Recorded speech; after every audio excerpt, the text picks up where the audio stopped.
Sejam bem-vindos, pessoal, a mais um vídeo. Cara, enfim, agradeço por você estar aqui para trocar essa ideia com a gente. Independente de vitória ou derrota, a gente sempre tá aqui para conversar, enfim. Cara, assim, eu não sei nem como começar esse vídeo hoje. Não, na moral. Ah, Neto, você tá puto? Mano, eu não tinha muita expectativa com o Campeonato Brasileiro. Sendo bem sincero, eu não tô falando isso. Calma. Eu não estou falando isso porque perdeu agora. Não é.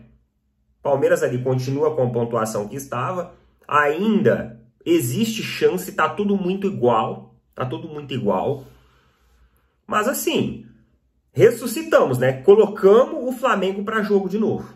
A realidade é essa. Obviamente que dentro dessa temporada do Palmeiras, eu esperava muito da Copa do Brasil, eu esperava muito da Libertadores principalmente. E acabou caindo meio que no nosso colo, nesse finalzinho, nessa reta final, a oportunidade de sonhar com o título do Campeonato Brasileiro. Isso é inegável, que acabamos criando essa expectativa, e é natural que todo torcedor crie isso. Para quem acompanha o meu canal aqui sabe que eu não sou hipócrita de ficar zoando todo mundo e na hora que perde, sumir. Não é. Eu venho aqui, eu falo mesmo, e nós vamos falar sobre tudo que aconteceu no jogo de hoje. Mas assim, eu não imaginava que o Palmeiras iria terminar um jogo contra o Flamengo perdendo de 3-0 e tomando um olé da torcida. E uma apatia em campo. E essa postura, os últimos 5 minutos de jogo, me irritaram bastante. Me irritaram demais, que eu parei de assistir, estava no 45:30. Eu parei de assistir. Eu saí da sala. Porque realmente me tiraram do sério.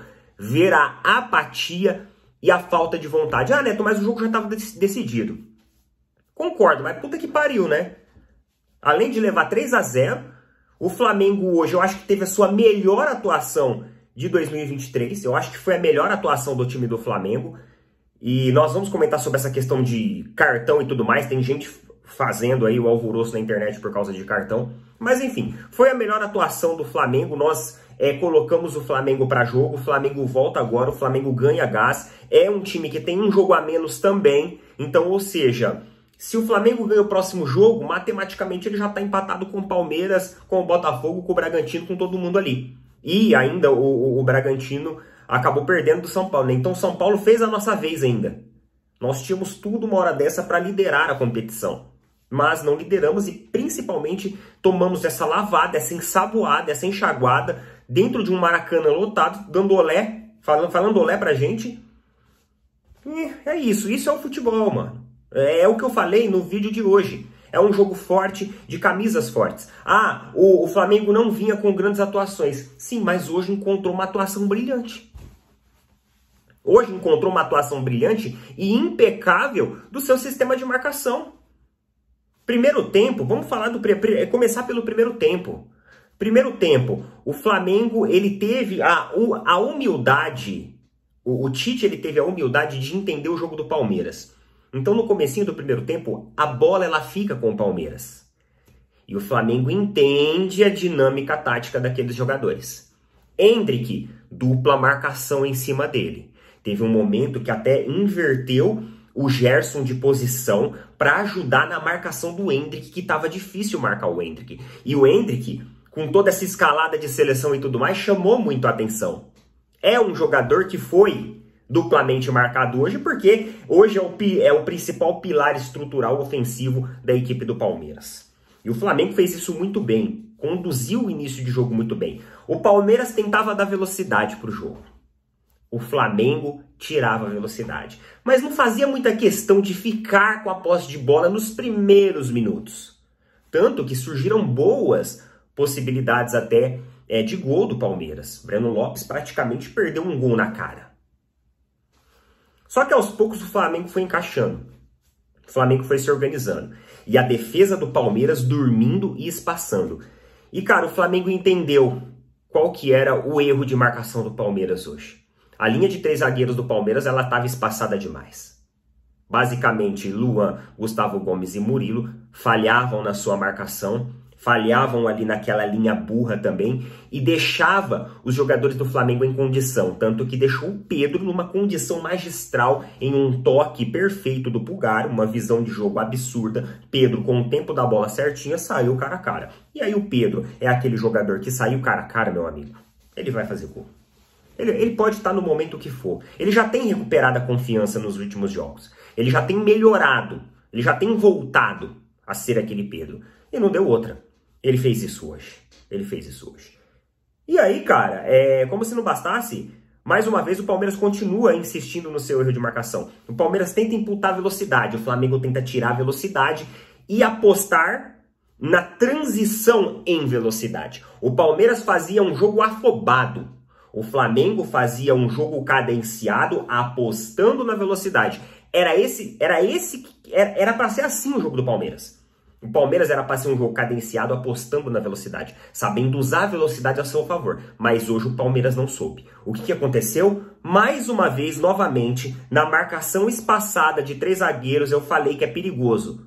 O esquema de 3 zagueiros, ele é um esquema bom porque você libera o ala, os alas, né? Só que o Flamengo estava marcando muito bem os alas. O Flamengo estava marcando muito bem. Então, assim, mano, a boa marcação do Flamengo acabou apagando o jogo do Palmeiras em profundidade e amplitude pelas laterais. E o Palmeiras perdeu a sua principal arma ofensiva, consequentemente uma dupla marcação em cima do Endrick. O Endrick muitas vezes ficava ilhado, ficava isolado, ou o Flamengo adiantava uma marcação para ir lá e morder a bola que ia chegar pro Endrick. Então ela nunca chegava redonda, ela nunca se mostrava redonda.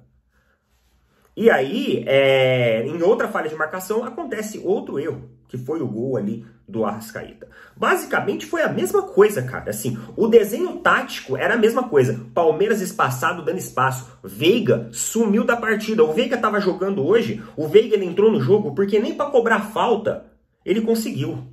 Sumiu da partida. E aí entra aquela síndrome, né? A síndrome do jogador convocado para a seleção brasileira. Que ele tende a sumir depois que ele é convocado.